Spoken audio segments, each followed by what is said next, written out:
Donc, je vais faire un petit exercice d'audio-description pour ceux qui entendent mais ne voient pas. Donc, je suis un homme blanc, très jeune, comme la couleur de ses cheveux et de sa barbe l'indique. J'ai une veste marron clair, je porte une chemise bleue claire, ainsi qu'une cravate bleue. Alors, c'est évidemment un honneur pour moi et surtout un grand plaisir pour moi, mais aussi pour ceux que je représente à travers Excite. Je vais revenir d'intervenir aujourd'hui dans ce lieu prestigieux. Je vais d'abord remercier l'Université de Strasbourg, une université parmi les plus prestigieuses en Europe, authentiquement européenne, héritière de l'humanisme rhénan et pépinière de prix Nobel, vous le savez. Dotée par ailleurs d'un jardin extraordinaire, celui que dirige Sébastien. Je me réjouis de voir ce Forum européen Sciences et Sociétés se tenir en introduction du congrès de l'AMSTI de 2022, une sorte d'apéritif, de mise en bouche, c'est l'heure. L'AMSTI fête ses 40 ans, comme la fête de la musique, un petit peu moins de bruit.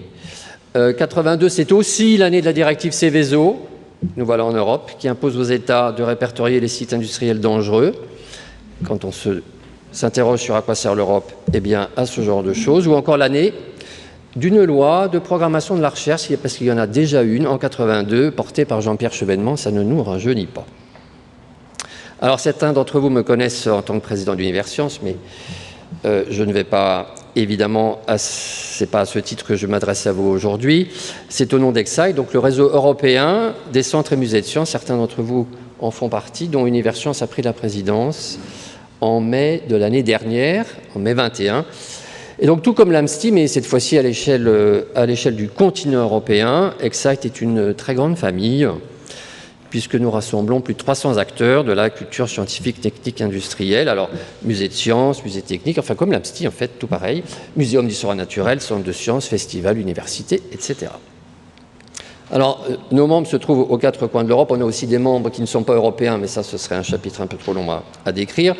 Au-delà des frontières de l'Europe politique, nous allons de la Suède au Portugal, en République tchèque, mais aussi à Malte, où nous organiserons l'année prochaine la conférence annuelle. En Ukraine aussi, et en Russie. En Ukraine, un pays avec lequel nous gardons tout particulièrement contact dans les tragiques circonstances qui le frappent, alors que nos collègues de Kiev, qui sont venus à Heilbronn pour la conférence annuelle au début du mois de juin, alors que nos collègues de Kiev s'activent avec un courage et une détermination qui forcent l'admiration à ouvrir en pleine guerre plusieurs centres de sciences en Galicie, dans la partie ouest du pays. Alors, tout comme l'AMSTI au niveau français, Excite encourage la coopération entre ses membres, stimule la réflexion sur des sujets communs et participe, essaye de le faire en tout cas, à la diffusion des idées nouvelles. Alors, apprendre à se parler, c'est déjà une aventure en soi. Certes, nous sommes tous cousins en Europe, mais la compréhension mutuelle se construit, elle s'apprend, elle se cultive. Alors, je vais ne prendre qu'un seul exemple, celui du conseil d'administration d'Excite. Vous trouvez autour de la table, outre notre directrice, de nationalité canadienne et française, pardon, et belge, et bientôt belge, donc bientôt 3. Alors, on trouve une anglaise, une portugaise, un belge, en plus d'une belge, une suisse, 2 allemands, un italien, un grec, un polonais, une espagnole, un danois, un italien et 2 français, puisque Francis est avec moi au conseil d'administration. Si vous pensez que tout ça, spontanément, se met d'accord, eh bien, je vous laisse volontiers ma place pour quelques jours. Alors, être européen, c'est cela aussi, c'est comprendre que notre horizon n'est pas simplement régional ou national, mais qu'il est aussi en même temps européen.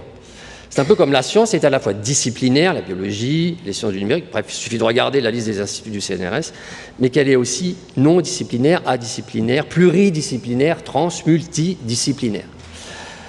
L'AMSTI et Excite entretiennent depuis longtemps des relations étroites, et preuve en est que je revois ce matin de nombreux visages croisés, donc il y a 3 semaines à Heilbronn, lors de notre conférence annuelle en Allemagne. La délégation française, tu l'as dit, Madame la Présidente, y a réuni près de 70 participants représentant 20 institutions, ce qui montre le dynamisme de la culture scientifique en France, et puis l'ouverture et l'appétit pour le dialogue avec les autres de ces acteurs.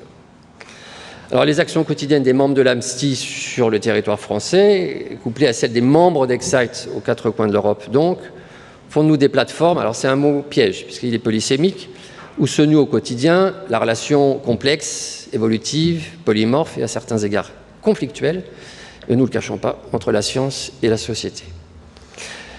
Il s'agit de permettre en particulier à nos concitoyens de mieux comprendre comment la science se fait, qu'elle n'est pas seulement un ensemble de résultats, mais qu'elle repose sur une démarche très particulière qu'on appelle la recherche. Et pour intéresser donc nos visiteurs tant à la connaissance produite qu'aux questions que se posent les chercheurs, donc à ce qu'ils savent et surtout aussi à ce qu'ils ne savent pas encore.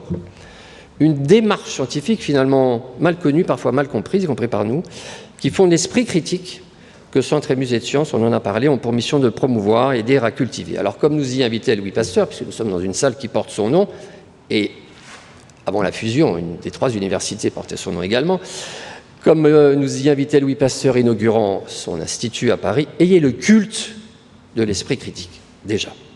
Car nous le savons tous, dans un monde où l'information, en particulier scientifique, est aussi surabondante qu'accessible, partout, à tout moment, nous avons dans nos poches et sur nos tables ce dont rêvaient les fondateurs de la bibliothèque d'Alexandrie, savoir est capital.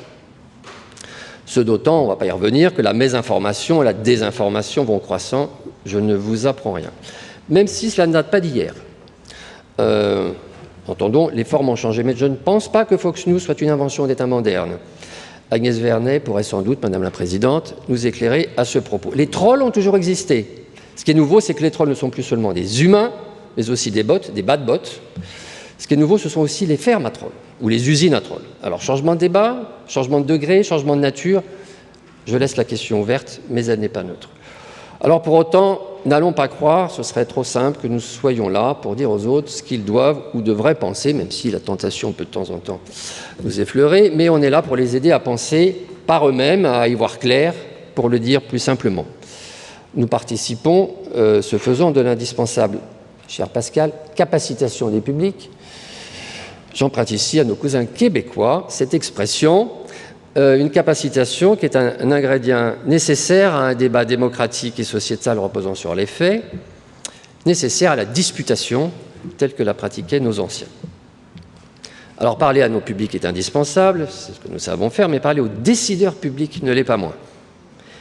Élus municipaux, régionaux, nationaux, métropolitains et européens forment aussi un public à cultiver. Exact, de ce point de vue, bénéficie de sa position pour saisir toutes les occasions de faire entendre la voix du secteur. À Bruxelles, bien sûr, mais aussi comme aujourd'hui à Strasbourg, dans le cadre de la présidence française, et demain, je n'en doute pas, en République tchèque. Nos échanges de ce matin s'inscrivent d'ailleurs dans la continuité d'une séquence dense de plaidoyer institutionnel qui nous a vus, à Excite, notamment débattre à plusieurs reprises avec la Direction générale de la recherche et de l'innovation, vous le savez, de la Commission européenne. Nous avons rappelé à son directeur général en partance, Jean-Éric Paquet, qui a été nommé ambassadeur de l'Union au Japon. Nous lui souhaitons un bon séjour au pays du soleil levant. Nous lui avons rappelé à plusieurs reprises que nos établissements sont des relais, tout trouvés, des projets et des missions européennes. On les a cités en introduction à cette matinée. Alors c'est une évidence pour nous, mais croyez-moi, pas pour tout le monde. Et nous en faisons l'expérience tous les jours. L'actualité et les débats de société entrent en effet chez nous par la grande porte, de la question des vaccins au développement de l'intelligence artificielle, de la lutte climatique à la promotion de l'égalité.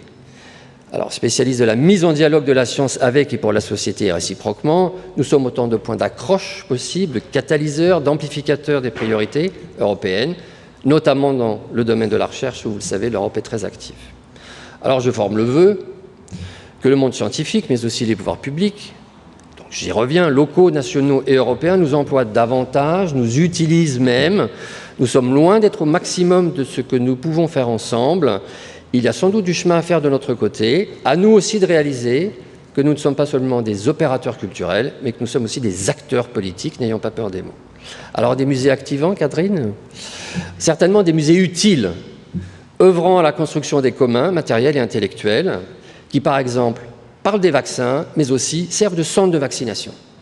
Il y a des contraintes, c'est indubitable, alors œuvrons en commun, et l'on retrouve ici l'intérêt des réseaux. Vous n'êtes pas seuls, les autres sont là.